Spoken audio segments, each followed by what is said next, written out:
অল্প কিছুক্ষণ আগে কালীনগর অষ্টম খণ্ডের একটি দৃশ্য আপনাদের সম্মুখে তুলে ধরেছিলাম। এখন বর্তমানে আবার এসেছি খুব অসহায় গরিব একজনের ঘরে। ওনারও ঘর এই জল ও শিলাবৃষ্টিতে ব্যাপক ক্ষয়ক্ষতি হয়েছে। ওনার ঘরের টিনের ছাদও জলে উড়াইয়া নিছিল গিয়া। বর্তমানে তার কাছ থেকে জানমু তাই খুব অসহায় এক মানুষ।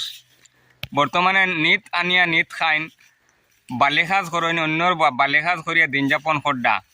তানোর গড়টা উড়িয়া গেছিল গিয়া গতকালকের রাত্রের ব্যাপক ঝড় ও শিলাবৃষ্টিতে। তাই ওনার কাছ থেকে জানমু উনি সরকারের কাছে কি আবেদন করতে চাইন। দাদা, আপনার গড়টা গতকালকের তুফানে কিতে হয়েছিল?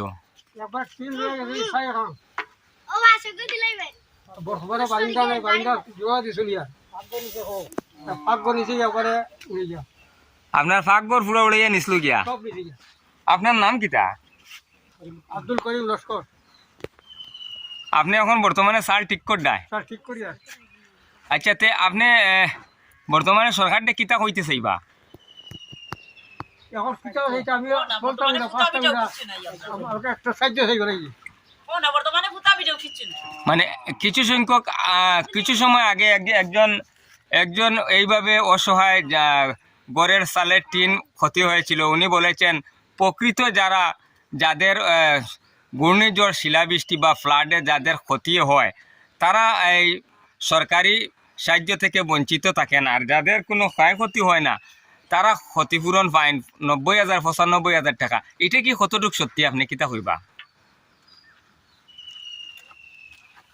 আপনারা কিতা কইছে আপনি হয়তো বুঝতে পারছেন না। যারা ক্ষতি হয় ফ্লাডে কিংবা এই জড়ে মানে তুফানে, তারারে উপযুক্ত ক্ষতিপূরণ সরকারের কাছ থেকে না হওয়ায় দিয়ে কিছু সংখ্যক মানুষে অল্প কিছুক্ষণ আগে একজনে কইছেন দলালে মানে তারার কাছ থেকে দলালে ফাটুয়ারির লগে গুড়িয়া মানে তারারে না পাওয়াইয়া দিয়া যারার ক্ষতি হয় এরারে দেন না, যারার ক্ষতি হয় না তারারে দেব হয়। এটা কতটুকু সত্যি?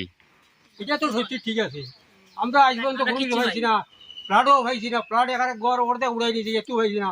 আর এখন গড় উড়াই নিয়েছে, একটু হয়েছে না। কোনটা মানে আপনি কইতে চাইতে 2018 ফ্লাডের সময় আপনি ক্ষতি পাইছেন না, আর এখনো মানে আপনি মানে সরকারের কাছে আবেদন করতে মানে আপনার ওইটা দেখিয়া মানে সরকারে আপনারা ক্ষয় ক্ষতি দিবার লাগিয়া মানে যারার কালীনগর অষ্টম খণ্ডের মধ্যে অল্প কিছুক্ষণ আগে অন্য একজনে কইছেন মানে 2018 ফ্লাডের সময় তান গড় ডুবাইছে একমাত্র কালীনগর অষ্টম খণ্ড গুহাটর পাড় থেকে লইয়া মানে জিও পর্যন্ত কালীনগর অষ্টম খণ্ড লাশ মাথা পর্যন্ত। কিন্তু দেখা গেছে তাইনও পাইছেন না সরকারি কোনো সাহায্য সহায়তা। আপনিও কইতে আপনিও পাইছেন না।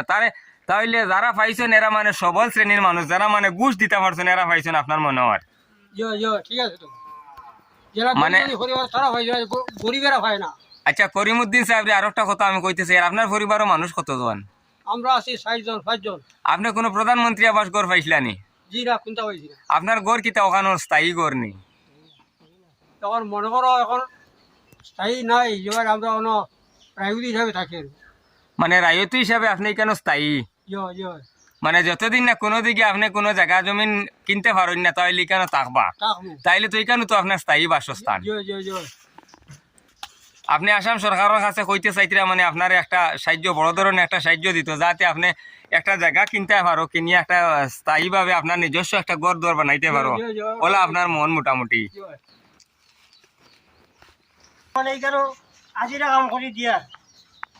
মানে আপনি তানোর সাল ঠিক করিয়া দিতরা? মানে আব্দুল করিম লস্করের সাল ঠিক করিয়া আপনি দিতরা আজিরা কাজ হিসাবে? আচ্ছা, তানোর অবস্থা খুব শোচনীয়। তানোর ব্যাপারে আপনি কিতা কইতে চাইবা সরকার দিয়ে?